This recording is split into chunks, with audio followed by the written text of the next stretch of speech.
আজ আমরা দেখতে চলেছি 2021 সালে রিলিজ হওয়া একটি অসাধারণ মুভি, যার নাম হলো পাইপলাইন। এটি মূলত একটি south Korean suspense thriller movie, যেখানে এমন একজন জিনিয়াস চোরকে দেখানো হয়েছে যার কাজে ছিল শহরের বিভিন্ন জায়গার মাটির নিচে থাকা পাইপলাইনের মধ্যে ছিদ্র করে সেখান থেকে তেল চুরি করা। আর তাদের শহরেরই মাটির নিচ দিয়ে প্রায় 12,000 কিলোমিটার লম্বা ইন্টারন্যাশনাল তেল সাপ্লাইয়ের লাইন রয়েছে, যেটার মাধ্যমে প্রতি মুহূর্তে প্রায় মিলিয়ন মিলিয়ন লিটার তেল সাপ্লাই করা হয়। তাই এটাই ছিল কোরিয়ার সবচাইতে বড় তেল সাপ্লাইয়ের লাইন। তো সেই জিনিয়াস চোর তখন তার পুরো টিমকে নিয়ে সেই ইন্টারন্যাশনাল পাইপলাইন ছিদ্র করে তেল চুরির মিশনে নামে, যেটা ছিল তাদের জীবনের সবচাইতে কঠিন মিশন। তো কিভাবে তারা এই মিশনের প্ল্যান তৈরি করেছিল এবং এই মিশনে যাওয়ার পর তাদের সঙ্গে কি কি ঘটেছিল, আর তারা কি তাদের এই মিশনে সাকসেস হতে পেরেছিল, সেটাই আমরা দেখব এই মুভিটিতে। তাহলে চলুন ঘুরে আসা যাক দুর্ধর্ষ এক তেল চুরির মিশনের গল্প থেকে। তো গল্পটি শুরু হয় সাউথ কোরিয়ার সিওল শহরে, যেখানে আমরা সেই শহরের একটি আন্ডারগ্রাউন্ড দেখতে পাই। আর এই আন্ডারগ্রাউন্ডের মধ্যে ছিল কোরিয়ার সবচাইতে বড় পাইপলাইন, যে পাইপলাইনটির মধ্য দিয়ে তেল সাপ্লাই হয়। আসলে এখানকার বিভিন্ন জায়গাতে প্রায় 1200 পাইপলাইন ছড়িয়ে ছিটিয়ে আছে, আর সেই সমস্ত পাইপলাইনগুলোতে এখান থেকেই তেল সাপ্লাই দেয়া হয়। এরপর আমরা ড্রিলবিট নামক একজন ছেলেকে দেখতে পাই। ড্রিলবিট আসলে কোনো সাধারণ মানুষ ছিল না, সে ছিল একজন কুখ্যাত চোর। এমনকি তেল চুরির কাজ করে এখন সে অনেক টাকার মালিক হয়েছে। সে আসলে এই তেলের পাইপলাইনগুলোতে ছিদ্র করে এখান থেকে প্রচুর পরিমাণে তেল চুরি করে। তবে স্ট্রয় এই কাজগুলো কিন্তু নিজের জন্য নয়, বরং বিভিন্ন মানুষের সঙ্গে ডিল করে সেই কাজগুলো করে। তার প্রধান কাজ হচ্ছে পাইপলাইনে ছিদ্র করে একটি লাইন তৈরি করে দেয়া, যেটার মাধ্যমে সে যার সঙ্গে ডিল করেছে সে তখন এই লাইনের মাধ্যমে নিজের ইচ্ছে মতো তেল নিতে পারবে। তবে এই তেলের পাইপলাইনে ছিদ্র করা কোনো সাধারণ কাজ নয়, কারণ এতে অনেক বড় ঝুঁকি রয়েছে। আসলে তেলের পাইপলাইনে ছিদ্র করতে গিয়ে যদি কোনো রকমের ভুল হয়ে যায়, তাহলে সেখানে বিস্ফোরণের ফলে তার মৃত্যুও হতে পারে। এমনকি যদি সে কোনোভাবে ধরা পড়ে যায়, তাহলে তার জরিমানার সাথে সাথে জেল তো আছেই। কিন্তু ড্রিলবিট এসবের কোনো পরোয়া করে না, কারণ সে ছিল পাইপলাইনে ড্রিল করতে অনেক এক্সপার্ট, আর তাই তার নাম হয়েছে ড্রিলবিট। তবে যেহেতু এই কাজটি অনেক ঝুঁকিপূর্ণ, তাই সেই কাজের জন্য ডিলারদের কাছ থেকে প্রচুর পরিমাণে টাকা নেয়। আর এই টাকার পরিমাণ ছিল একটি ছিদ্রের জন্য প্রায় 1,25,00,000 টাকা। তাই ড্রিলবিট অনেকদিন ধরে এই কাজ করতে করতে বর্তমানে সে অনেক টাকার মালিক হয়েছে। তবে এখনও সে তার কাজগুলো চালিয়ে যাচ্ছে। এবার আমরা স্ট্র নামক একজন ডিলারকে দেখতে পাই, যে কিনা একজন দালালের মাধ্যমে ড্রিলবিটের সন্ধান পেয়েছে। তাই সে টাকা নিয়ে ড্রিলবিটের সঙ্গে ডিল করেছে। তবে সেই দালাল যাকে ড্রিলবিট বলে পরিচয় করিয়ে দিয়েছে, সে আসলে আসল ড্রিলবিট ছিল না। সে ছিল একজন সাধারণ কর্মচারী, যার কিনা ড্রিল সম্পর্কে কিছুটা আইডিয়া ছিল। আসলে ড্রিলবিট যেহেতু শুধুমাত্র একটি ছিদ্রর জন্য প্রায় 1,25,00,000 টাকা নেয়, তাই এই দালাল অতিরিক্ত লাভের জন্য সাধারণ একজন কর্মীকে ড্রিল করতে পাঠিয়েছে, যাতে করে তাকে কিছু টাকা দিয়ে সম্পূর্ণ টাকা সে নিজেই নিয়ে নিতে পারে। এবার সেই কর্মী তার মোবাইলে টাইমার সেট করে যখন সেখানে ড্রিল করছিল, তখন সে সেখানে টাইম মেনটেন করতে পারছিল না। আসলে এই পাইপলাইনটি ছিদ্র করতে সময় এবং চাপ সবকিছুর দিকেই নজর রাখতে হয়। কিন্তু সে যেহেতু এসব কাজে একদমই এক্সপার্ট ছিল না, তাই সে পাইপলাইনে অনেক বেশি প্রেসার দিয়ে ফেলে, যার ফলে সেখানে অতিরিক্ত প্রেসার, সেই সাথে ছোট্ট একটু আগুনের ফুলকির কারণে সঙ্গে সঙ্গে সেই পাইপলাইনে আগুন লেগে যায়, আর সেখানে অনেক বড় একটি বিস্ফোরণ ঘটে। আর এমন পরিস্থিতি দেখে দালাল তো সঙ্গে সঙ্গে সেখান থেকে পালিয়ে যায়। তবে সেখানে বিস্ফোরণের আগে সেই কর্মী এবং স্ট্র সেখান থেকে কোনো মতে বেরিয়ে আসে। কিন্তু স্ট্র এখানে সঙ্গে সঙ্গে সেই কর্মীকে ধরে, আর সে তাকে বলে, ভণ্ড কোথাকার, তোদের জন্য আমার কতগুলো টাকা নষ্ট হলো, আমার টাকা ফেরত দে। কিন্তু টাকা তো আসলে সেই দালাল নিয়ে চলে গিয়েছে। এবার স্ট্র এখানে আরো বলে, তোদের জন্য আমার টাকা তো গিয়েছেই, তার উপর আবার এখন এখানে পুলিশের তদন্ত হবে। তারপর যদি আমি ধরা পড়ে যাই, তাহলে তো আমার জীবনটাই শেষ, কারণ এত বড় বিস্ফোরণের কারণে নিশ্চয়ই পুলিশ এখানে আসবে। এরপর তদন্ত করতে করতে হয়তো তারা আমার কাছেও পৌঁছে যাবে। এবার দেখা যায় কিছুক্ষণ পরেই সেখানে সত্যি সত্যিই পুলিশ চলে এসেছে, আর তারা পুরো টিম মিলে জায়গাটিকে সিল করে এখানকার তদন্ত করছে। প্রথমে তারা সেখানে পুড়ে যাওয়া সমস্ত জিনিসগুলোকে ঠিক করছিল, কিন্তু হঠাৎ করেই তারা সেখানে একটি ড্রিল মেশিনে ড্রিলবিট খুঁজে পায়, কারণ এটা ছিল একটি তেলের পাইপলাইন। এখানে তো ড্রিলবিট থাকার কোনো কথাই ছিল না। তার মানে নিশ্চয়ই কেউ না কেউ ষড়যন্ত্র করে এখানে আগুন লাগিয়েছে। এখানকার সমস্ত পরিস্থিতি দেখে পুলিশেরা এটাই মনে করছিল। তো এই সমস্ত পুলিশদের মধ্যে একজন পুলিশ ছিল মানসিক। মানসিক আসলে এমন একজন পুলিশ ছিল যাকে কিনা সিনিয়র পুলিশ তো দূরের কথা, এমনকি তার জুনিয়র পদে থাকা পুলিশরাও সম্মান করে না। আসলে মানসিককে তারা সবাই অপদার্থ মনে করত, কারণ আজ পর্যন্ত মানসিক কোনো কেসই সলভ করতে পারেনি। তাই মানসিক নিজেকে প্রমাণ করার জন্য সবসময় কোনো না কোনো কেস সলভ করার চান্স খোঁজে। আর আজকে যখন সে পাইপলাইনের কাছে ড্রিল বিট খুঁজে পায়, তখন সে এখানে অনেক স্মার্ট সাজার চেষ্টা করছিল। সে এখানকার সিনিয়র অফিসারদেরকে বলছিল যে আজ থেকে প্রায় 5 বছর আগে আরেকটি পাইপলাইনে ঠিক এমন ঘটনাই ঘটেছিল। একজন চোর সেই পাইপলাইনের পাইপটিকে ড্রিল মেশিনের মাধ্যমে ছিদ্র করেছিল। তাই মানসিকের কাছে মনে হচ্ছিল যে সেই চোরই হয়তো আজকে এই কাজটি করেছে, আর ওই চোরকে 5 বছর আগে নাকি অ্যারেস্ট করা হয়েছিল। তাই মানসিক এখানে তার সিনিয়র অফিসারকে বোঝানোর চেষ্টা করছিল যে 5 বছর আগে সেই ফাইল ঘাটলে হয়তো সেই চোরকে পাওয়া যেতে পারে। কিন্তু অফিসার এখানে মানসিকের কথার কোনো পাত্তাই দিচ্ছিল না, কারণ এখানে তার কথার কেউ কোনো মূল্যায়নই করে না। এরপর আমরা জেনারেল নামক একজন ছেলেকে দেখতে পাই, যে কিনা একটি গাড়ির ট্যাঙ্ক থেকে তেল চুরি করছিল। আসলে জেনারেলই ছিল সেই দালাল, যে কিনা ড্রিল বিটের বদলে সেই কর্মীকে পাঠিয়েছিল। তো জেনারেলকে খুঁজতে খুঁজতে স্ট্র সেখানে চলে আসে, আর সে জেনারেলকে সেখানে মারতেই যাচ্ছিল, কারণ সে ভুল মানুষকে কেন সেখানে পাঠিয়েছে। কিন্তু জেনারেল এখানে তাকে বলে, আসলে আমি বাধ্য হয়েই তাকে পাঠিয়েছি, কারণ ড্রিল বিট তো একটি ছিদ্র করতেই 1,25,00,000 টাকা নেয়, আর সেখানে এই কর্মী নিত অনেক কম। কিন্তু আমি ভাবতে পারিনি যে এমন কিছু ঘটবে। এরপর স্ট্র তাকে বলে, ঠিক আছে, তুই যা করেছিস, কিন্তু আমি আমার টাকা লস করতে পারবো না। 24 ঘন্টার মধ্যে আসল ড্রিল বিটকে আমার কাছে নিয়ে আসবে, আমি ওর মাধ্যমে আরেকটি লাইন থেকে তেল নেব। এরপর আমরা আসল ড্রিল বিটকে দেখতে পাই, যে কিনা সবসময় অনেক চিল মুডে থাকে। ড্রিল বিট আসলে আগে অনেক গরিব ছিল, তবে পরবর্তীতে সে ইঞ্জিনিয়ার হয়। কিন্তু যখন সে এই সমস্ত ধান্দার মধ্যে ঢোকে, তখন তার কাছে এত পরিমাণ টাকা আসতে থাকে যেন সে টাকার একটি মেশিন হয়ে যায়। আর ড্রিল বিটে এই ধান্দা শুরু করেছিল প্রায় 5 বছর আগে। আসলে মানসিক যেই চোরের কথা বলছিল সেটা আসলে ড্রিল বিটই ছিল। আর 5 বছর আগে সেই ঘটনার পর থেকে মানসিক এখন পর্যন্ত ড্রিল বিটের পেছনে লেগে আছে, কিন্তু প্রমাণের অভাবে সে তার কিছুই করতে পারে না। ড্রিল বিট এতটাই চালাক ছিল যে সে তার বিরুদ্ধে যাওয়ার মতো বিন্দুমাত্র প্রমাণ রাখে না। কিন্তু ড্রিল বিটও এটা খুব ভালো করেই জানে যে মানসিক তাকে হাতে নাতে ধরার জন্য প্রায় 5 বছর ধরে তার পেছনে লেগে আছে। এবার একদিন মানসিক যখন লুকিয়ে লুকিয়ে ড্রিল বিটের উপর নজর রাখছিল, ঠিক তখনই ড্রিল বিট তাকে দেখতে পেয়ে বলে, এভাবে লুকিয়ে লুকিয়ে আমার উপর নজর রাখা বন্ধ করো। আর কতদিন তুমি আমার পেছনে পড়ে থাকবে? তুমি কি এটাই মনে করো যে প্রত্যেকটি চুরির পেছনে আমারই হাত রয়েছে? এটা তোমার ভুল ধারণা, তাই এভাবে আমার পিছু করা বন্ধ করো। কিন্তু মানসিক তাকে বলে, আমি জানি আমাদের শহরের চুরির পেছনে তোমারই হাত রয়েছে, আর যদি তুমি নির্দোষ হয়ে থাকো তাহলে আমি এখন তোমার গ্যারেজ তল্লাশি করতে চাই।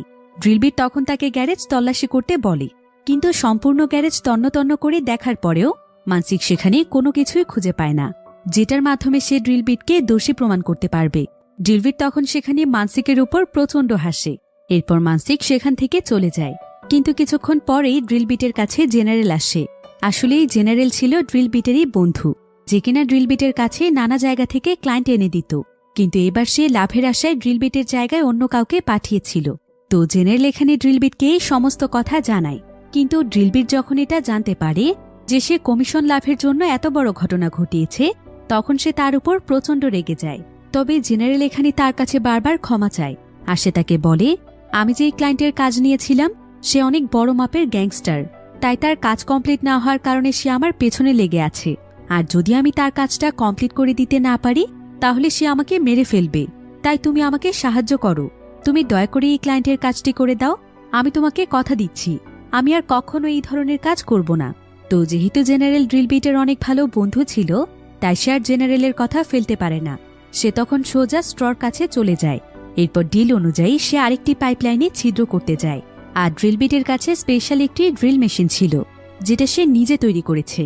তো সেই মেশিন এবং তার নিজস্ব দক্ষতার কারণে সে সেই পাইপলাইনে খুব সুন্দরভাবে ছিদ্র করে ফেলে এবং সেই পাইপলাইনের সঙ্গে গোপন একটি পাইপের লাইন তৈরি করে দেয়।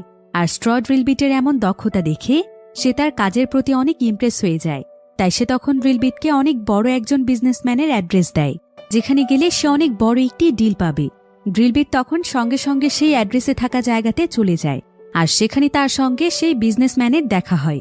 এই ব্যক্তির নাম হচ্ছে জিয়ান। যদিও জিয়ান অনেক বড় বিজনেসম্যান, কিন্তু বর্তমানে তার উপরে ছিল প্রচুর পরিমাণে লোনের বোঝা। সে এত বেশি পরিমাণ লোনের মধ্যে ডুবে রয়েছে যে সে যদি তার বাড়ি গাড়ি সহ সবকিছু একদম বিক্রিও করে দেয় এবং সারা জীবন উপার্জন করতে থাকে, তাও তার এই লোন শোধ হবে না।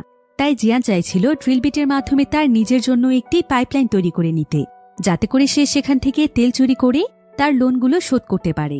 এরপর জিয়ান এখানে ড্রিল বিটকে বলে, তোমাকে আমাদের শহরে সবচাইতে বড় পাইপলাইনে ছিদ্র করে আমার জন্য একটি লাইন তৈরি করে দিতে হবে, আর এই কাজের জন্য আমি তোমাকে তোমার চাহিদা অনুযায়ী টাকা দেব। তবে জিয়ানের কথা শুনে ড্রিল বিট বুঝতে পেরেছিল যে এই কাজের মাধ্যমে জিয়ান কোটি কোটি টাকা লুট করতে চলেছে। তাই সেও এখানে চালাকি করে তার পারিশ্রমিক প্রায় 5 গুণ বাড়িয়ে দেয়। তবে জিয়ানও এখানে কোনো আপত্তি করে না, তাই সে ড্রিল বিটকে তার মিশন শুরু করতে বলে। কিন্তু যেহেতু এখন তাদের মিশন হচ্ছে শহরের সবচাইতে বড় পাইপলাইনে, তাই জিয়ান অনেক শক্তিশালী একটি টিম তৈরি করে, আর সেই টিমে থাকা প্রত্যেকেই নিজ নিজ জায়গা থেকে নানা ধরনের কাজে দক্ষ। তবে মজার বিষয় হচ্ছে এই টিমে সেই কর্মীও ছিল যে কিনা সেদিন পাইপলাইনে বিস্ফোরণ ঘটিয়েছিল, আর এই ব্যক্তির নাম হচ্ছে ওয়েল্ডার। যদিও ওয়েল্ডার ড্রিল করার কাজে খুব একটা দক্ষ ছিল না, কিন্তু ইলেকট্রনিক কাজে তার প্রতিভা ছিল অনেক। আর এই টিমের বাকি সদস্যরা হল চিফনা, যে কিনা ছিল একজন সিভিল ইঞ্জিনিয়ার, সে ছিল ম্যাপের বিষয়ে অনেক বেশি দক্ষ। জিউনসাফ, সে ছিল একজন মেশিন অপারেটর। তাছাড়া তাদের টিমে একজন মেয়েও রয়েছে, যে কিনা একটি হোটেলের রিসিপশন সেকশনে কাজ করে, আর এই মেয়েটির নাম ছিল টিনা। টিনা আসলে যেই হোটেলটিতে কাজ করে ওই হোটেলের সাথেই সেই বড় পাইপলাইনটি রয়েছে, আর তাই তারা সবাই মিলে তাদের মিশনটি পরিচালনা করবে এই হোটেলের আন্ডারগ্রাউন্ডের মাধ্যমে। তাই টিনার কাজ হচ্ছে যখন তারা তাদের মিশন পরিচালনা করবে তখন কাউকে হোটেলে বুকিং না দেয়া। এরপর তারা সবাই মিলে তাদের মিশন শুরু করে। তবে ড্রিল বিট এই মিশনটির জন্য অনেক স্ট্রং এবং স্পেশাল একটি ড্রিল মেশিন তৈরি করেছে। এবার তারা সবাই মিলে হোটেলের আন্ডারগ্রাউন্ডে চলে যায়, আর তারা সেখানে কিছুক্ষণ পরামর্শ করে যে তারা কিভাবে কাজটি সম্পূর্ণ করবে। এরপর সেখানে তাদের প্রত্যেকেরই ফোন নিয়ে নেওয়া হয়, আর বলা হয় তাদের মিশন শেষ হলে তাদেরকে এই সবকিছু ফিরিয়ে দেয়া হবে। এরপর সেখানে থাকা একটি ম্যাপের মাধ্যমে ড্রিল বিট ডিসাইড করে যে কোন জায়গা থেকে প্রথমে তারা খনন শুরু করবে। অনেক চিন্তা ভাবনা করে সে সেখানে একটি দেয়াল সিলেক্ট করে, আর তারা একটি হাতুড়ির সাহায্যে প্রথমে সেই দেয়ালটি ভাঙতে শুরু করে। জিয়ান এখানে তার একজন লোককে বলছিল যে তার ব্যাংকে এখন যতগুলো টাকা সঞ্চয় রয়েছে সেই সমস্ত টাকা দিয়ে সে যেন তেল কিনে নেয়। আসলে জিয়ানের অনেক বড় একটি প্ল্যান রয়েছে। যখন সে পাইপলাইন থেকে লাইন পেয়ে যাবে তখন সে সেখান থেকে প্রচুর পরিমাণে তেল উত্তোলন করবে, আর ইলিগেলভাবে এত বেশি তেল উত্তোলনের ফলে তাদের পুরো দেশে তেলের অনেক সংকট দেখা দেবে, যার ফলে জিয়ান এই সুযোগকে কাজে লাগিয়ে সে অনেক চড়া দামে সেই তেলগুলোকে বিক্রি করতে পারবে। অন্যদিকে সেই দেয়ালটি ভেঙে তারা আন্ডারগ্রাউন্ডের ভেতরে চলে যায়, কিন্তু যখন তারা সেখানকার পাইপ ছিদ্র করতে যাবে ঠিক তখনই তারা সেখানে ক্যালসিয়াম কার্বনেটের একটি আস্তরণ দেখতে পায়। তো তাদের মধ্যে চিফনা নামক যে ব্যক্তিটি ছিল সে এখানে তাদেরকে ড্রিলিংয়ের কাজ থামাতে বলে, কারণ যেহেতু এখানে ক্যালসিয়াম কার্বনেটের আস্তরণ রয়েছে তাই এখানে ড্রিল করতে গেলে বিস্ফোরণের সম্ভাবনা আছে, যার ফলে এখানে তাদের মৃত্যুও হতে পারে। কিন্তু ড্রিলবিট সবাইকে বলছিল কাজ চালিয়ে যেতে, আর কোনোভাবেই এখানে কাজ থামানো যাবে না, কারণ জিয়ানের সঙ্গে অলরেডি তাদের ডিল হয়ে গিয়েছে। তাই এখন রিস্ক নিয়ে হলেও তাদেরকে কাজটি সম্পন্ন করতে হবে, কারণ এই কাজে রিস্ক রয়েছে এটা সবাই জেনেই এখানে এসেছে। তাছাড়া এই কাজের উপর তাদের সবাইকে ডেডলাইন দেয়া হয়েছে, তাই কাজ বন্ধ করেও কোনো লাভ নেই। কিন্তু ড্রিলবিটের কথায় ওয়েল্ডার অনেক রেগে যায়, আর সে এখানে ড্রিলবিটকে বলে, তুমি টাকার জন্য আমাদের সবাইকে মৃত্যুর ঝুঁকিতে ফেলছো, তোমার ইচ্ছে হলে তুমি নিজে এখানে মরো। কিন্তু ড্রিলবিট তাকে বলে, আমাকে তুমি এই কথা কিভাবে বলতে পারো যেখানে তুমি নিজেই এখানে টাকার জন্যই এসেছো। ওয়েল্ডার আসলে ছিল তাদের মধ্যে সবচাইতে রাগী, তার উপর আবার সে ড্রিলবিটকে অনেক হিংসে করত, এমনকি সে নিজেকে ড্রিলবিটের চাইতেও বেটার মনে করত, আর সে সবসময় ড্রিলবিটের মতোই একজন হতে চাইত যাতে করে সে তার মতো করে প্রচুর টাকা ইনকাম করতে পারে। কিন্তু সে এখানে ড্রিলবিটকে বলে, মৃত্যু ঝুঁকি তো এখানে তোমার নেওয়া উচিত, কারণ আমাকে খুবই সামান্য পরিমাণ টাকা দেওয়া হয়েছে। তবে আমি এক শর্তে আমার জীবনে ঝুঁকি নিতে পারি, সেটা হলো তোমার পজিশন তুমি আমাকে দাও, অর্থাৎ মেন কাজ আমাকে দিয়ে দাও, আর এই কাজের জন্য তোমার সঙ্গে যেই ডিল হয়েছে সেই টাকা তুমি আমাকে দেবে, তাহলে আমি তোমাদের সঙ্গে কাজ করতে রাজি। ওয়েল্ডারের কথা শুনে ড্রিলবিট প্রচণ্ড রেগে যায়, যার ফলে তাদের মধ্যে সেখানে প্রচণ্ড ঝগড়া শুরু হয়, এমনকি এক পর্যায়ে তাদের মধ্যে লড়াই শুরু হয়ে যাচ্ছিল। কিন্তু বাকিরা এখানে ড্রিলবিট এবং ওয়েল্ডারকে থামায়, তবে তাদের কাজ শুরু করতে আজকে অনেক দেরি হয়ে গিয়েছিল, তাই এখন তারা কাজ বন্ধ রাখার সিদ্ধান্ত নেয়। কাল থেকে তারা মিলেমিশে খুব সুন্দরভাবে প্ল্যান মোতাবেক কাজটি সম্পন্ন করবে। এবার পরের দিন ঠান্ডা মাথায় তারা সবাই মিলে আবারও কাজ শুরু করে, কিন্তু খোদাই করতে করতে যখন তারা আরও কিছুটা সামনে যায় তখন তারা সেখানে বিশাল বড় একটি পাথর দেখতে পায়, যেটা সাধারণ ড্রিল মেশিন দিয়ে ভাঙা সম্ভব ছিল না। এই পাথরটি ভাঙার জন্য তাদেরকে হ্যামার ড্রিল ব্যবহার করতে হবে, কিন্তু হ্যামার ড্রিলে প্রচুর পরিমাণে শব্দ হয়, তাই তারা ওয়েল্ডারকে উপরে গিয়ে অনেক জোরে জোরে গান বাজাতে বলে। ওয়েল্ডারও তখন প্ল্যান মোতাবেক সেটাই করছিল। অন্যদিকে নিচে তারা হ্যামার ড্রিল ব্যবহার করে পাথরটিকে ভাঙতে শুরু করে, আর উপরে ওয়েল্ডার এতটা জোরে গান বাজিয়ে ড্যান্স করছিল যে নিচ থেকে উপরে কোনো আওয়াজ শোনা যাচ্ছিল না। অন্যদিকে আমরা মানসিককে দেখতে পাই, যে কিনা এখনও ড্রিল বিটের পেছনে লেগেছিল। সে সমস্ত জায়গাতেই ড্রিল বিটকেই খুঁজছিল। মানসিকের কাছে আবার সমস্ত পাইপলাইনের একটি ম্যাপ ছিল, যেটার মাধ্যমে সে শহরের প্রত্যেকটি পাইপলাইন ঘুরে ঘুরে দেখে। এভাবে করে মানসিক তাদের শহরের বিভিন্ন পাইপলাইনে অনেকগুলো ছিদ্র খুঁজে বের করেছে, যেগুলোর কাছে ইলিগেল পাইপলাইনের কানেকশন ছিল। আর এই সমস্ত রিপোর্ট সংগ্রহ করে যখন সে পুলিশ ডিপার্টমেন্টে এটা জানায়, তখন সবাই এই বিষয়টি বিশ্বাস করে যে আসলে শহরের মধ্যে তেল চুরির কাজ চলছে, তা না হলে এতগুলো ইলিগেল পাইপলাইন কোথা থেকে আসবে। তাই তখন সঙ্গে সঙ্গে সম্পূর্ণ পুলিশ ডিপার্টমেন্ট শহরের প্রত্যেকটি পাইপলাইন চেক করার জন্য সেখানে পুলিশ পাঠিয়ে দেয়, যার ফলে চেক করতে করতে একজন পুলিশ সেই হোটেলের মধ্যেও পৌঁছে যায়, যেটার নিচে ড্রিল বেটরা কাজ করছে। আর টিনা যখন সেখানে পুলিশকে দেখতে পায়, তখন সে কোনো মতে সেখানে থাকে একটি রেড অ্যালার্মে প্রেস করে দেয়, যেটার মাধ্যমে ড্রিল বিটরা সতর্ক হয়ে যেতে পারবে। আর এই অ্যালার্মটি তারা প্ল্যান করে আগে থেকেই সেট করে রেখেছে। কিন্তু দুর্ভাগ্যবশত অ্যালার্মটি কোনো কাজ করছিল না, কারণ সেখানে যখন তারা খোদাইয়ের কাজ করছিল, তখন ভুল করে কারো মাধ্যমে অ্যালার্মের তার কেটে গিয়েছে, যেটা তারা কেউই খেয়াল করেনি। এদিকে পুলিশ যখন সেখানে ওয়েল্ডারের বাজানো গান শুনতে পায়, তখন সে চেক করার জন্য সেখানে চলে যায়। আর প্রথমে তো ওয়েল্ডার তাকে সেলুট করে, কিন্তু এরপর সে সেখানে আরও জোরে গান বাজাতে শুরু করে এবং পুলিশকে সে বলে, আমার সঙ্গে পার্টি করবেন। এই বলেই জোর করে সে পুলিশের সঙ্গে ড্যান্স করতে থাকে, যাতে করে পুলিশ কোনোভাবেই ড্রিল বিটদের দিকে না যায়। কিন্তু হঠাৎ করেই বক্সের সমস্যার কারণে সেখানে মিউজিক থেমে যায়, আর পুলিশ তখন ড্রিল মেশিনের আওয়াজ শুনতে পায়। সে তখন সঙ্গে সঙ্গে সেদিকে চলে যায়। তবে যতক্ষণে সে হোটেলের বেসমেন্টে পৌঁছয়, ততক্ষণে ড্রিল বিট সেখান থেকে সমস্ত প্রমাণ মুছে ফেলেছিল। আর তারা সবাই মিলে সেখানে মাস্ক পরেছিল এবং তারা সেখানে এমন একটি ভাব করছিল যে তারা সবাই এই হোটেলে কাজ করতে এসেছে। আসলে ড্রিল বিটদের কাছে একটি ওয়াকি টকি ছিল, তাই সেই অ্যালার্মটি যখন কাজ করছিল না, টিনা তখন ওয়াকি টকির মাধ্যমে তাদেরকে পুলিশের ব্যাপারে জানিয়ে দিয়েছিল। এবার পুলিশ যখন সেখানে কোনো কিছুই দেখতে পায় না, তখন সে সঙ্গে সঙ্গে সেই হোটেল থেকে চলে যায়। এরপর সেই আন্ডারগ্রাউন্ডে এসে টিনা সেই অ্যালার্মের তারটিকে ঠিক করে দেয়, আর তার সঙ্গে এখানে জিউনসাবও ছিল। অন্যদিকে উপরের ফ্লোরে ড্রিল বিটরা যখনই একটি আলমারিকে নিচে রাখতে যায়, ঠিক তখনই সেই আলমারিটি মাটিতে খুব জোরে পড়ে যায়, যার ফলে আন্ডারগ্রাউন্ডের নিচে মাটির অনেকগুলো অংশ ধসে পড়ে। আর তারা দেখতে পায় যে টিনা এবং জিউনসাব মাটির নিচে চাপা পড়েছে। কিন্তু সমস্যা হলো তাদেরকে উদ্ধার করতে যাওয়ার রাস্তাটিও মাটি দিয়ে বন্ধ হয়ে গিয়েছে। তবে তারা আন্ডারগ্রাউন্ডের অপর প্রান্তে ফেসে গিয়েছিল। তাই ওয়েল্ডার এখানে ড্রিল বিট এবং চিফনাকে বলে, ওদের পেছনে সময় নষ্ট করে আমাদের লাভ নেই। ওরা সেখানে এমনভাবে ফেসে গিয়েছে, আমরা অনেক সময় ধরে চেষ্টা করলেও তাদেরকে হয়তো উদ্ধার করতে পারবো না। তাই চলো আমরা আমাদের কাজ সম্পন্ন করি। তাছাড়া ওরা মরে গেলেই বা কি, আমাদেরই তো লাভ। ওদের ভাগের টাকাও আমরা পেয়ে যাব। একবার ভেবে দেখো, আমরা অনেক রিস্কের কাজ করছি, আর যদি এখানে একটু বেনিফিট হয়ে যায় তাহলে তো মন্দ হয় না। ওয়েল্ডারের কথা শুনে চিফনা এবং ড্রিল বিটের অনেক রাগ হয়, কারণ একটা মানুষ এতটা স্বার্থপর কিভাবে হতে পারে। এরপর চিফনা নিজেই তখন তাদেরকে মাটি খুঁড়ে উদ্ধার করতে যায়। তার সঙ্গে সেখানে ড্রিল বিটও যুক্ত হয়। এরপর তারা কোনোমতে সেখান থেকে টিনা এবং জিউনসাবকে উদ্ধার করে। এবার সেদিন রাতের বেলা সবাই যখন হোটেল রুমে ঘুমোচ্ছিল, সেই সময় ড্রিল বিট তার রুমে বসে একটি ম্যাপ দেখছিল। কিন্তু ঠিক তখনই সে বাহির থেকে একটি অ্যালার্মের আওয়াজ শুনতে পায়। আর ড্রিল বিট যখন তার রুম থেকে বাহিরে আসে, তখন সে দেখতে পায় যে ওয়েল্ডার তাদের সমস্ত টাকা চুরি করে পালাচ্ছে। কিন্তু ড্রিল বিট তখন সঙ্গে সঙ্গেই তাকে ধরে ফেলে, আর সে তাকে সেখানে মারতে শুরু করে। আর এখানে তাদের আওয়াজ শুনতে পেয়ে বাকিরাও সেখানে চলে আসে। কিন্তু ওয়েল্ডার এখানে হাঁটু গেড়ে তাদের সকলের কাছে ক্ষমা চায়। আর সে তাদের সবাইকে বলে, তোমরা কি ভেবেছ টাকাগুলো কি আমি আমার জন্য চুরি করেছি? আসলে আমার একটি ছেলে আছে, সে এখন হসপিটালে ভর্তি, আর তার চিকিৎসার জন্য অনেক টাকার প্রয়োজন, তাই আমি এই টাকাগুলো নিয়ে পালাচ্ছিলাম।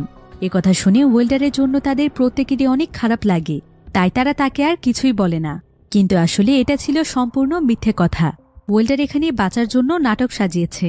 তবে ড্রিল বিট এখনও ওয়েল্ডারের উপর ভরসা করতে পারছিল না। কিন্তু ঠিক তখনই ড্রিল বিট চিন্তা করে যে কিছুক্ষণ আগে এখানে অ্যালার্মকে বাজিয়েছে। বিষয়টি চেক করার জন্য ড্রিল বিট তখন সঙ্গে সঙ্গে রিসিপশন সেকশনে যায়। আর সেখানে গিয়ে সে কয়েকটি সিসিটিভি ফুটেজ দেখতে পায়, যেখানে দুটো সিসিটিভি ফুটেজ ছিল তাদের আন্ডারগ্রাউন্ডের নিচের, যে জায়গাতে তারা পাইপলাইনে ছিদ্রের কাজ করছে। জিয়ান আসলে টিনার মাধ্যমে সেই সিসিটিভি ফুটেজগুলো সেখানে লাগিয়েছে। আর সে টিনাকে গোপনে গোপনে তাদের প্রত্যেকের উপরে নজর রাখতে বলেছে এবং তাদের ব্যাপারে সমস্ত খবরাখবর জিয়ানকে জানাতে বলেছে। তো ড্রিলবিট এখানে বুঝতে পারে যে টিনা তাদের আড়ালেও জিয়ানের হয়ে কাজ করছে। ড্রিলবিট তখন এখানে টিনাকে অনুরোধ করে যে আজকে যে ওয়েল্ডার এখান থেকে পালানোর চেষ্টা করেছে সেটা যেন সে জিয়ানকে না জানায়, কারণ তারা যখন এই মিশনটির জন্য কন্ট্রাক্টে সাইন করেছিল তখন সেখানে পরিষ্কারভাবে লেখা ছিল যে যতক্ষণ পর্যন্ত তাদের মিশন কমপ্লিট হয়ে না যাবে ততক্ষণ পর্যন্ত তাদের টিমের কোনো মানুষই বাইরে যেতে পারবে না। আর যদি তারা এখান থেকে পালানোর চেষ্টা করে তাহলে জিয়ান তাদেরকে তার ইচ্ছে মতো শাস্তি দিতে পারবে। কিন্তু ঠিক তখনই সেখানে জিয়ান চলে আসে আর সে তাদেরকে বলে, যদিও আমি তোমাদের কাছ থেকে দূরে রয়েছি কিন্তু তোমাদের প্রত্যেকটি খবর আমার কাছে আছে। ওয়েল্ডার যে আজকে এখান থেকে পালানোর চেষ্টা করেছে সেটাও আমি জানি, তাই কন্ট্রাক্ট অনুযায়ী তাকে তো তার শাস্তি পেতেই হবে। এই বলেই সে তাদের পুরো টিমের পেমেন্ট থেকে কিছু টাকা কেটে দেয়। এরপর সে ওয়েল্ডারকেও একটি জায়গাতে ধরে নিয়ে আসে আর সে তার লোকদেরকে নিয়ে তাকে সেখানে শাস্তি দেয়। এরপর সে তাকে বলে, তুমি চাইলে আমি তোমাকে আরও টাকা বাড়িয়ে দেব, কিন্তু তুমি আমাকে ড্রিলবিটের সম্পর্কে সমস্ত তথ্য দেবে। জিয়ান আসলে কোনোভাবেই চাইছিল না যে তাদের কারো কাজে কোনো ভুল হোক, কারণ তার উপর এত পরিমাণ লোন রয়েছে যে তাদের ভুল হলে তার আর কোনো রাস্তা থাকবে না। তাই জিয়ান সব দিক দিয়েই সতর্ক থাকতে চাইছিল। এরপর ড্রিলবিট আর তার সঙ্গীরা মিলে আবারও তাদের কাজ শুরু করে। অন্যদিকে মানসিক তার পুরো টিমকে নিয়ে তাদের শহরের প্রত্যেকটি পাইপলাইনে ছিদ্র খোঁজার চেষ্টা করছিল, কিন্তু এখন মানসিকরা যেই জায়গার উপরে দাঁড়িয়ে আছে ঠিক সেই জায়গার মাটির নিচেই ড্রিলবিটরা তাদের মিশন চালিয়ে যাচ্ছিল। তবে ড্রিলবিটরা এখানে খনন করার জন্য যেই সমস্ত টুলস ব্যবহার করছিল সেই সমস্ত টুলসগুলো ছিল লোহার। তাই একজন পুলিশ যখন মেটাল ডিটেক্টর দিয়ে সেখানে চেক করছিল তখন তাদের টুলসগুলো লোহার হওয়ার কারণে সেখানে বিপ সাউন্ড বেজে ওঠে। মানসিক তখন তার লোকদেরকে সেই জায়গাটি খনন করতে বলে। অন্যদিকে টিনা এই ব্যাপারে জানতে পেরেছিল, তাই সে সঙ্গে সঙ্গেই তাদের অ্যালার্ম প্রেস করে, যার ফলে আন্ডারগ্রাউন্ডে থাকা সবাই দৌড়ে সেখান থেকে পালানোর চেষ্টা করছিল। তারা সবাই মিলে তাদের সমস্ত যন্ত্রপাতি নিয়ে আন্ডারগ্রাউন্ড থেকে একদম বের হয়ে গিয়েছিল। কিন্তু ঠিক তখনই ড্রিলবিটের মনে পড়ে যে সে তার একটি লোহার যন্ত্র সেখানে ফেলে রেখে এসেছে, তাই সে দৌড়ে আবারও সেখানে চলে যায়। কিন্তু তাদের খননের কারণে সেখানে একটি গ্যাস লিক হয়েছিল, আর লিকেজ হওয়া সেই গ্যাসের কারণে ড্রিলবিট সেখানেই অজ্ঞান হয়ে যায়, যেটা তাদের টিমে চিফনা দেখতে পায়। চিফনা তখন দৌড়ে এসে ড্রিলবিটকে সেখান থেকে কোনো মতে নিয়ে যায়, যার ফলে এবারের মতো তারা ধরা পড়ার হাত থেকে বেঁচে যায়। এরপর সেদিন ড্রিলবিটের যখন জ্ঞান ফিরে আসে চিফনা তখন ড্রিলবিটকে বলে যে তার ওয়াইফ নাকি অনেক অসুস্থ আর আজকে তার ওয়াইফের সার্জারি হওয়ার কথা, কিন্তু চিফনা যদি এখন সেখানে টাকা নিয়ে না যায় তাহলে তার ওয়াইফের সার্জারি হবে না। চিফনা আসলে তার ওয়াইফের সার্জারির টাকার জন্য এই মিশনে এসেছে, তাই সে তার ওয়াইফের কাছে যাওয়ার জন্য তাদের সবার কাছে অনুমতি চাইছিল, কিন্তু তারা সবাই এখানে তাকে মানা করে দেয়, কারণ মিশন কমপ্লিট হওয়ার আগে সে যদি এখান থেকে বাইরে যায় তাহলে তাদের কন্ট্রাক্টের রুলস ভঙ্গ হবে এবং তাদের সকলের পেমেন্ট থেকে টাকা কেটে নেওয়া হবে। অন্যদিকে সেই সময় জিয়ানের ফোনে একটি মেসেজ আসে, আর এই মেসেজটি তাকে করেছিল ওয়েল্ডার, যেখানে সে জিয়ানকে জানিয়েছে যে তাদের একজন টিম মেম্বার লুকিয়ে লুকিয়ে সেখান থেকে বাইরে যাওয়ার চেষ্টা করছে।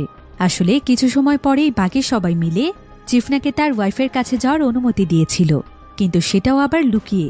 তাই চিফনা তখন একটি ম্যানহোলের মাধ্যমে সেই হসপিটালে পৌঁছে যায় যেখানে তার ওয়াইফ রয়েছে, কিন্তু তার পিছু পিছু আবার বাকি সবাইও যায় বিষয়টি সত্য কিনা সেটা চেক করার জন্য। তবে চিফনা যখন সেখানে পৌঁছয় তখন সে জানতে পারে যে তার ওয়াইফ কিছুদিন আগেই মারা গিয়েছে। এতে সে প্রচণ্ড রকমের ভেঙে পড়েছিল। সে তখন তার ওয়াইফের ছবির সামনে বসে প্রচণ্ড কাঁদছিল, আর তাদের টিমের বাকি সবাইও চিফনার এমন পরিস্থিতি দেখে সেখানে মন খারাপ করে দাঁড়িয়েছিল। এরপর তারা সবাই মিলে চিফনাকে নিয়ে সেই টানেলের মধ্য দিয়ে যখন তাদের হোটেলে এসে পৌঁছয় তখন তারা দেখতে পায় যে সেখানে জিয়ান তার লোকদেরকে নিয়ে বসে আছে, অর্থাৎ তারা সবাই জিয়ানের কাছে ধরা পড়ে গিয়েছে। আর তারা প্রত্যেকে যেহেতু কন্ট্রাক্টের রুলস ভঙ্গ করেছে তাই জিয়ান তাদের উপর প্রচণ্ড ক্ষিপ্ত ছিল। কিন্তু চিফনা তখন জিয়ানকে বলে, ওদের কোনো দোষ নেই, আমার ওয়াইফ অসুস্থ ছিল তাই আমার অনুরোধের কারণেই ওরা আমার সঙ্গে গিয়েছে, ওদের কোনো দোষ নেই। যদিও চিফনা এখানে সত্য বলছিল, কিন্তু জিয়ান তখন সেখানে তাকে মারতে শুরু করে। কিন্তু ড্রিলবিটের কাছে বিষয়টি মোটেও ভালো লাগে না, কারণ একজন অসহায় মানুষকে সে কিভাবে মারতে পারে। তাই ড্রিলবিট এখানে প্রচণ্ড রেগে যায়, আর সে সেখানে তাদের কন্ট্রাক্ট বাতিল করে দেয়। সে জিয়ানকে জানিয়ে দেয় যে সে তার কাজ করবে না। এই বলেই যখনই সে সেখান থেকে চলে যাচ্ছিল ঠিক তখনই জিয়ান ড্রিলবিটকে তার মায়ের একটি ছবি দেখায় যে তার মা এখন তাদের কাছেই বন্দী রয়েছে, তাই যদি ড্রিলবিট এখন তার কাজ কমপ্লিট করে না দেয় তাহলে তারা তার মাকে মেরে ফেলবে। ড্রিলবিট এখন চারিদিক দিয়ে জিয়ানের কাছে ফেসে গিয়েছিল, তাই সে বাধ্য হয়ে এখন তার কাজ করতে চায়। কিন্তু জিয়ান এখন তাদেরকে আরও কঠিন একটি শর্ত দেয়। সেটা হচ্ছে যে যতক্ষণ পর্যন্ত তারা সেই পাইপলাইনটিকে খুঁজে বের করতে না পারছে, ততক্ষণ পর্যন্ত তারা সেই আন্ডারগ্রাউন্ড থেকে বের হতে পারবে না, অর্থাৎ তারা এখানেও আসতে পারবে না। তাদেরকে মনোযোগ দিয়ে দ্রুত সেই পাইপলাইন খুঁজে বের করতে হবে। এবার তারা সবাই মিলে যখন আন্ডারগ্রাউন্ডের নিচে কাজ করছিল, ঠিক তখনই সেখানে চিফনা মাথা ঘুরে পড়ে যায়। চিফনার আসলে ক্যান্সার ছিল, যেটা সে এতদিন কাউকেই বলেনি, আর এখন তার অনেক ইমার্জেন্সি ট্রিটমেন্টের প্রয়োজন। তাই ড্রিলবিট তখন সমস্ত কাজ ফেলে রেখে তাকে নিয়ে ডক্টরের কাছে যেতে চাইছিল। কিন্তু জিয়ানের লোকেরা এখানে ড্রিলবিটকে বাধা দিচ্ছিল। তারা কিছুতেই ড্রিলবিটকে সেখান থেকে যেতে দিচ্ছিল না। কিন্তু ড্রিলবিট এখানে আর কোনো কিছু সহ্য করতে পারছিল না, তাই সে আন্ডারগ্রাউন্ডের নিচেই জিয়ানের লোকদেরকে মারতে শুরু করে। এরপর সে কোনোমতে চিফনাকে নিয়ে সেখান থেকে বেরিয়ে আসে। কিন্তু সেখানে আবার জিয়ানের অন্যান্য লোকেরা ছিল, আর এখন তারা এখানে অনেক হাতিয়ার নিয়ে এসেছে। যদিও প্রথমে ড্রিলবিটরা কিছুটা ঘাবড়ে গিয়েছিল, কারণ তারা বুঝতে পারছিল না যে তাদের মোকাবেলা তারা কিভাবে করবে। ড্রিলবিট তখন সেখানে থাকা একটি গ্যাস পাইপের মাধ্যমে তাদের সবাইকে মোকাবেলা করার চেষ্টা করে, আর গ্যাস পাইপটিতে আগুন থাকার কারণে জিয়ানরা তাদের দিকে এগোতে পারছিল না। কিন্তু জিয়ান এখানে তাদেরকে গুলি করে দেওয়ার হুমকি দেয়। তবে ড্রিলবিট খুব ভালো করেই জানে যে জিয়ান তাদেরকে গুলি করবে না, কারণ তাদেরকে মেরে ফেললে তো জিয়ানের মিশনই কমপ্লিট হবে না। তাই ড্রিলবিট তখন এখানে তাদেরকে বলে যে যদি তাদেরকে এখন এখান থেকে যেতে দেয়া না হয়, তাহলে জিয়ান এবং তার লোকেরা কিছুতেই এখান থেকে বেঁচে ফিরতে পারবে না। ড্রিলবিট তাদের সবাইকে মেরে ফেলবে। তারপরও জিয়ান তাদেরকে গুলি করার হুমকি দিচ্ছিল। কিন্তু চিফনা তখন দৌড়ে গিয়ে জিয়ানের গুলি ছিনিয়ে নেওয়ার চেষ্টা করলে জিয়ান সঙ্গে সঙ্গেই তাকে সেখানে গুলি করে মেরে ফেলে। আর বাহির থেকে এই গুলির আওয়াজ শুনতে পেয়েছিল মানসিক এবং তার পুরো টিম। তাই মানসিক তখন তার পুরো টিমকে নিয়ে এদিকেই আসছিল, যার ফলে জিয়ান কোনোমতে তার লোকদেরকে নিয়ে সেখান থেকে পালিয়ে যায়। এমনকি ড্রিলবিটও তার সঙ্গীদেরকে নিয়ে কোনোমতে সেখান থেকে বের হতে পেরেছিল, যার ফলে পুলিশরা সেখানে পৌঁছলে শুধুমাত্র সেখানে চিফনার লাশ দেখতে পায়, কিন্তু তাদের কাউকেই তারা ধরতে পারে না। এদিকে চিফনার মৃত্যুতে ড্রিলবিট অনেক কষ্ট পেয়েছিল, তাই সে যেভাবেই হোক জিয়ানের উপর প্রতিশোধ নিতে চায়। তো এরপর ড্রিলবিট সোজা তার সেই বন্ধুর কাছে যায়, যার নাম ছিল জেনারেল। আর জেনারেলের কাছ থেকে ড্রিলবিট জানতে পারে যে জেনারেল তার মাকে উদ্ধার করেছে, আর সে তার মাকে সুরক্ষিত জায়গাতে রেখেছে। তাই এখন ড্রিলবিটের আর কোনো ভয় ছিল না, যার ফলে সে এখন নির্দ্বিধায় জিয়ানের উপর প্রতিশোধ নিতে পারবে। অন্যদিকে ওয়েল্ডার তার শরীরে আঘাত পেয়েছিল, তাই সে হসপিটালে যখন ট্রিটমেন্ট নিচ্ছিল তখন পুলিশেরা তদন্ত করতে করতে তার কাছে পৌঁছে যায়। কিন্তু ড্রিলবিট তখন তাকে সেই হসপিটাল থেকে কোনো মতে বের করে আনে, কারণ ওয়েল্ডার যদি ধরা পড়ে যায় তাহলে তাদেরও রিস্ক আছে। অন্যদিকে হঠাৎ করেই জিয়ানের কাছে আননোন নাম্বার থেকে একটি ফোন আসে, আর সে ব্যক্তি জিয়ানকে তার সঙ্গে একটি জায়গাতে দেখা করতে বলে। তবে জিয়ান লক্ষ্য করে যে টিনা নামে যে মেয়েটি তার সঙ্গে কাজ করছিল সেও এখন ড্রিলবিটের দলে চলে গিয়েছে। এরপর যখন জিয়ান সেই আননোন ব্যক্তির সঙ্গে কথা বলতে থাকে তখন সে বুঝতে পারে যে এটা আর কেউ নয়, বরং এটা ছিল ড্রিলবিট। জিয়ান তখন ড্রিলবিটকে তার মিশনটি কমপ্লিট করে দেওয়ার জন্য অনুরোধ করে, কিন্তু ড্রিলবিট এখানে জিয়ানকে বলে আমরা সবাই মিলে তোমার মিশন কমপ্লিট করে দেব, কিন্তু এটার জন্য এখন আমাদের আরও অনেক টাকার প্রয়োজন, কারণ তোমার কর্মকাণ্ডের জন্য এখন আমাদের পেছনে পুলিশ পড়ে গিয়েছে, আর এখন আমাদের ধরা পড়ার চান্স 80%। তাই তুমি যদি আমাদেরকে 5 গুণ টাকা বাড়িয়ে দাও তাহলে আমরা তোমার কাজটি করব, কারণ এই কাজটি সম্পূর্ণ করার সাথে সাথে আমরা সবাই মিলে বিদেশে চলে যাব, তাহলে সেখানে আমাদের আর কোনো রিস্ক থাকবে না। তাছাড়া তুমি যদি এখন আমাদের শর্তে রাজি না হও তাহলে পুলিশকে আমরা তোমার ব্যাপারে সবকিছু জানিয়ে দেব, যে তুমি আমাদেরকে সেই পাইপলাইনে ইলিগেল কানেকশন তৈরি করতে বলেছ। তখন তোমার কি হবে ভাবতে পারছো?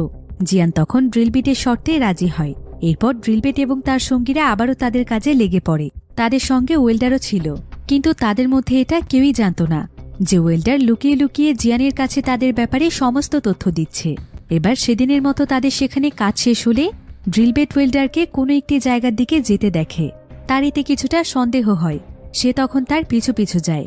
এরপর সে দেখতে পায় যে ওয়েল্ডার জিয়ানের কাছে তাদের সমস্ত তথ্য দিচ্ছে। কিন্তু ঠিক তখনই ড্রিলবিট সেখানে মানসিককে দেখতে পায়, যে কিনা ওয়েল্ডার এবং জিয়ানের দিকেই যাচ্ছিল। কিন্তু সেখানে গেলে তো পুলিশ তাদের সমস্ত প্ল্যানের ব্যাপারে জানতে পারবে। তাই ড্রিলবিট তখন চালাকি করে মানসিকের সামনে দিয়ে দৌড় দেয়। তাই মানসিকও তখন জিয়ানের দিকে না গিয়ে ড্রিলবিটের পিছু করতে থাকে। কিন্তু ড্রিলবিট তখন দৌড়তে দৌড়তে নিচু একটি জায়গাতে পড়ে যায়, যার ফলে মানসিক আর তাকে দেখতে পায় না। তবে ড্রিলবিট এখানে প্রচণ্ড রকমের আঘাত পেয়েছিল। এবার পরের দিন তারা সেই পাইপলাইন পর্যন্ত পৌঁছে যায়। ড্রিলবিট তখন সেখানে একটি ড্রিল মেশিনের মাধ্যমে পাইপটিতে ছিদ্র করছিল, কিন্তু এখানে প্রচুর পরিমাণে প্রেসারের প্রয়োজন। তবে সে যেহেতু তার শরীরে অনেক আঘাত পেয়েছিল, তাই সে এখানে পর্যাপ্ত পরিমাণ প্রেসার দিতে না পারায় সে সেই পাইপলাইনের প্রেসারে ছিটকে পড়ে যায়। তাই ড্রিলবিট তখন ওয়েল্ডারকে এই কাজটি সম্পন্ন করতে বলে, কিন্তু ওয়েল্ডার এই কাজটি করতে কিছুতেই রাজি ছিল না, কারণ এর আগেও একবার সে অনেক বড় দুর্ঘটনা ঘটিয়েছে। কিন্তু ড্রিলবিট এখানে তাকে বলে, তুমি না সব সময় আমার মতো হতে চাইতে আর আমার মতো কাজ পেতে চাইতে, তাই আজকে আমি তোমাকে সবকিছু শিখিয়ে দিচ্ছি। এই সুযোগে যদি তুমি শিখে নিতে পারো তাহলে আমার মতো অনেক টাকা তুমিও ইনকাম করতে পারবে। একথা শুনে ওয়েল্ডার তখন সঙ্গে সঙ্গেই রাজি হয়ে যায়।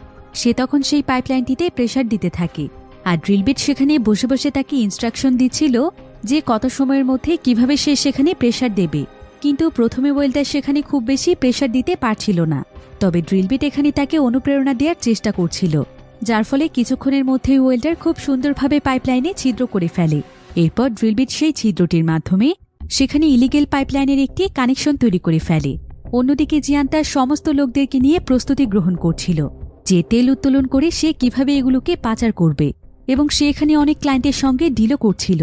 তাছাড়া আগে সে সেখানে অনেকগুলো তেল বহনের গাড়ি রেডি করে রেখেছে।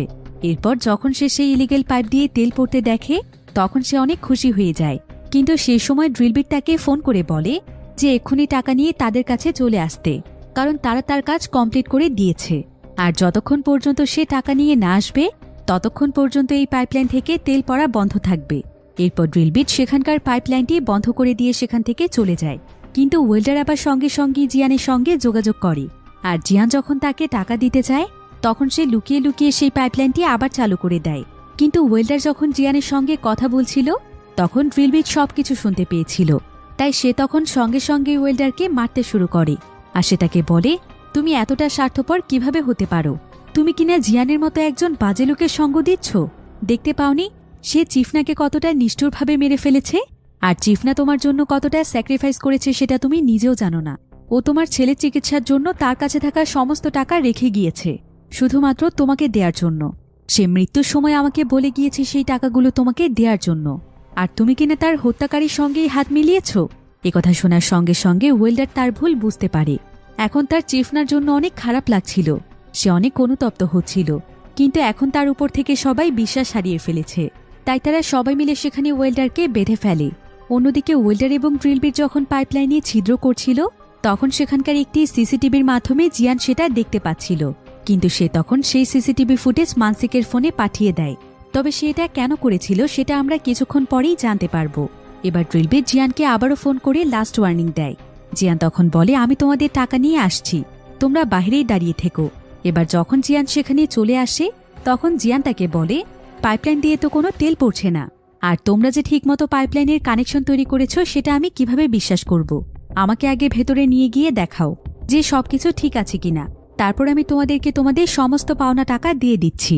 ড্রিলবিট তখন জিয়ানকে সেখানে নিয়ে যায়, আর সে তাদের করা সমস্ত লাইনগুলো সেখানে জিয়ানকে দেখায়। কিন্তু জিয়ান এখানে ড্রিলবিটকে বলে, তুমি কি ভেবেছ আমি এত সহজেই টাকা দিয়ে দেব? আমি তোমাদেরকে এক পয়সাও দেব না। এরপর দেখা যায় ড্রিলবিটকে সেখানে জিয়ানের সমস্ত লোকেরা ঘিরে ফেলেছে। তারা সবাই মিলে ড্রিলবিট এবং বাকি সবার উপর হামলা করে, কিন্তু এখানে ড্রিলবিট এবং তার সঙ্গীরা তাদের মোকাবেলা করছিল, এমনকি ওয়েল্ডারও এখানে জিয়ানের বিরুদ্ধে লড়ছিল। আর এক পর্যায়ে ড্রিলবিট জিয়ানকে তার কবজায় এনে ফেলে, কিন্তু যখন সে তাকে গুলি করতেই যাচ্ছিল ঠিক তখনই সেখানে মানসিক চলে আসে।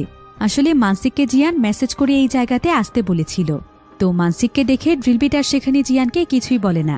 সে দৌড়ে বাইরে গিয়ে সেখান থেকে পালিয়ে যাওয়ার চেষ্টা করছিল, কিন্তু ঠিক তখনই সে দেখতে পায় যে ড্রিলবিটের যে স্ট্র নামের সঙ্গী ছিল, অর্থাৎ যে ড্রিলবিটকে জিয়ানের সন্ধান দিয়েছিল, সে এখানে তার সমস্ত সঙ্গীদেরকে বন্দী করে ফেলেছে। এরপর ঠিক তখনই ড্রিলবিটের পেছনে জিয়ানের একজন লোক এসে ড্রিলবিটের মাথায় বাড়ি দিয়ে তাকে অজ্ঞান করে ফেলে। আর কিছুক্ষণ পর যখন ড্রিলবিটের জ্ঞান ফিরে আসে তখন সে দেখতে পায় যে জিয়ান তাদের সবাইকে একটি জায়গাতে বন্দী করে রেখেছে, এমনকি তাদের সঙ্গে মানসিক নামে সেই পুলিশকেও বন্দী করেছে। আর তাদেরকে বন্দী করা হয়েছে সেই পাইপলাইনের তেল উত্তোলনের ফ্যাক্টরির নিচে। জিয়ান আসলে তাদের প্রত্যেকেই সেখানেই বন্দী করে রেখে সেই ফ্যাক্টরির নিচের প্রতিটি জায়গাতে বোম সেট করেছে। কিন্তু মানসিক এবং ড্রিলবিটরা এখানে কিছুই বুঝতে পারছিল না যে জিয়ান এটা কেন করেছে। জিয়ান তখন এখানে ড্রিলবিটকে বলে, তোমরা কি আমাকে এতটাই বোকা ভেবেছ? আমি ইলিগেল ভাবে সেখান থেকে তেল নিলে কোনো না কোনোভাবে ধরা পড়েই যেতাম, তাই আমার প্ল্যান ছিল অন্য। তোমরা যখন তোমাদের মিশনে ছিলে তখন আমি বিভিন্ন কোম্পানির কাছে আমার বাড়ি গাড়ির মাধ্যমে কোটি কোটি টাকা লোন নিয়েছি, আর সেই টাকা দিয়ে আমি পাইকারি মূল্যে প্রচুর পরিমাণে তেল কিনে রিজার্ভ করে রেখেছি। আর এরপর আমি করেছি আমার মাস্টার প্ল্যানের আসল কাজ। আমি এই ফ্যাক্টরির সমস্ত জায়গাতে বোম সেট করেছি। কিছুক্ষণের মধ্যেই আমি এই পুরো ফ্যাক্টরিকে বোম দিয়ে ব্লাস্ট করে দেব, যার ফলে সম্পূর্ণ শহরে তেলের সাপ্লাই থাকবে না বললেই চলে, কারণ এটাই তো আমাদের শহরের সবচাইতে বড় তেল উত্তোলনের ফ্যাক্টরি। আর এই সুযোগকে কাজে লাগিয়ে আমি আমার রিজার্ভ করা তেল বিক্রি করে সমস্ত লোন পরিশোধ করব। আর সেই তেলগুলো বিক্রি করলে আমি এত পরিমাণ টাকা পাবো যে আমার লোন পরিশোধ করেও আমার কাছে আরও কোটি কোটি টাকা থাকবে। আর মানসিককে এখানে আমি কেন এনেছি জানো? কারণ এই মানসিক শুরু থেকেই পাইপলাইনের পেছনে লেগে আছে। সে পুরোদমে কোনো না কোনো প্রমাণ খোঁজার চেষ্টা করছে, তাই তাকে বাঁচিয়ে রাখলে আমারও রিস্ক থেকে যায়। কে জানে, হয়তো আমার বিরুদ্ধেই অনেকগুলো প্রমাণ বের করে ফেলতে পারত। তাই এই ফ্যাক্টরির সাথে সাথে আজকে তোমরা সবাই শেষ হয়ে যাবে। আর এই আন্ডারগ্রাউন্ডের নিচে তোমরা ব্লাস্ট হয়ে মরে গেলেও কেউ তোমাদের লাশ পর্যন্ত খুঁজে পাবে না। এসব কথা বলে জিয়ান সেখান থেকে চলে যায়। কিন্তু কিছুক্ষণ পরেই ড্রিলবিট সেখানে একটি লাইটার দেখতে পায়। এরপর সে কোনো মতে সেই লাইটারটি নিয়ে সেখানে থাকা একটি সিলিন্ডারের কাছে যায়, যেখান থেকে গ্যাস বের হচ্ছিল।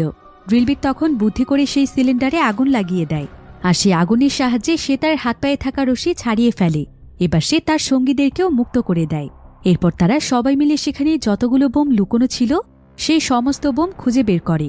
আর সেই বোমটি ব্লাস্ট হওয়ার মাত্র 1 সেকেন্ড আগে ড্রিলবিট কোনো মতে সেই বোমটি নিয়ে সেখানে থাকা পানির মধ্যে লাফ দেয়, যার ফলে তারা প্রত্যেকেই সেখানে বেঁচে যায়। আর ড্রিলবিটেরও তেমন কোনো ক্ষতি হয় না। অন্যদিকে জিয়ান দূরের একটি বিল্ডিং থেকে সেই ফ্যাক্টরি দেখছিল, কারণ সে এখানে বারবার বাটন প্রেস করার পরেও ফ্যাক্টরিতে বোম ব্লাস্ট হচ্ছিল না। এতে সে অনেক ঘাবড়ে যায়। সে বুঝতে পারে যে এসবের পেছনে ড্রিলবিটের হাত রয়েছে। সে তখন সঙ্গে সঙ্গে ড্রিলবিটকে মারতে যাচ্ছিল, কিন্তু ড্রিলবিটও এখানে তার উপর প্রচণ্ড ক্ষিপ্ত ছিল। তাই সে নিজেই তখন ড্রিলবিটকে অনেক মারে। এরপর সে একটি পাথরের সাহায্যে তাকে মেরেই ফেলতে যাচ্ছিল, কিন্তু সেখানে মানসিক এসে তাকে বাধা দেয়। সে তাকে বলে জিয়ানের শাস্তি ওকে পুলিশই দেবে। আর ততক্ষণে সেখানে সমস্ত পুলিশ ইউনিট চলে আসে, কারণ মানসিক তাদেরকে অনেক আগেই খবর দিয়েছিল। তো পুলিশ ইউনিট এখানে জিয়ানকে সঙ্গে সঙ্গেই গ্রেফতার করে, এমনকি তারা ড্রিলবিটকেও গ্রেফতার করে। তবে অনেক সময় আগেই ড্রিলবিটের বাকি সঙ্গীরা সেখান থেকে পালিয়ে গিয়েছিল। তবে ড্রিলবিট অনেক খুশি ছিল যে জিয়ান ধরা পড়েছে। কিন্তু যখন তাদেরকে পুলিশ স্টেশনে নিয়ে যাওয়া হচ্ছিল, ঠিক তখনই ড্রিলবিট তার সঙ্গীদেরকে আরেকটি পুলিশের গাড়িতে দেখতে পায়। তারা আসলে নিজেই পুলিশের কাছে আত্মসমর্পণ করেছে, কারণ তারা ড্রিলবিটের সঙ্গ দিতে চায়। এরপর তাদের সবাইকেই জেলে নিয়ে যাওয়া হয়। এ ঘটনার পর প্রায় 3 বছর কেটে যায়। অবৈধ কাজে যুক্ত থাকার জন্য ড্রিলবিটদেরকে 3 বছরের সাজা দেওয়া হয়েছিল, কিন্তু তারা তাদের ভুল স্বীকার করায় এবং জিয়ানকে ধরতে পুলিশকে সহযোগিতা করায় তাদের সবাইকে 3 বছরের আগেই ছেড়ে দেওয়া হয়েছে। আর এখন তারা প্রত্যেকেই সৎ পথে উপার্জন করে। কিন্তু হঠাৎ করে একদিন মানসিক যখন রাস্তা দিয়ে হাঁটছিল, তখন দূর থেকে সে ড্রিলবিটদেরকে একটি আন্ডারগ্রাউন্ডের নিচে যেতে দেখে। তার তখন সন্দেহ হয় যে তারা আবার তাদের পুরনো ধান্দা আবারও শুরু করেনি তো। বিষয়টি চেক করার জন্য সে তখন সেই জায়গাতে যায়, কিন্তু সেখানে গিয়ে মানসিক দেখতে পায় যে তারা সবাই এখন সিভার লাইন ঠিক করার কাজ করে, যেটা দেখে মানসিক অনেক খুশি হয়। এভাবেই তারা সবাই অসৎ উপায় বাদ দিয়ে সৎপথে পরিশ্রমের মাধ্যমে তাদের নতুন এক জীবন শুরু করে।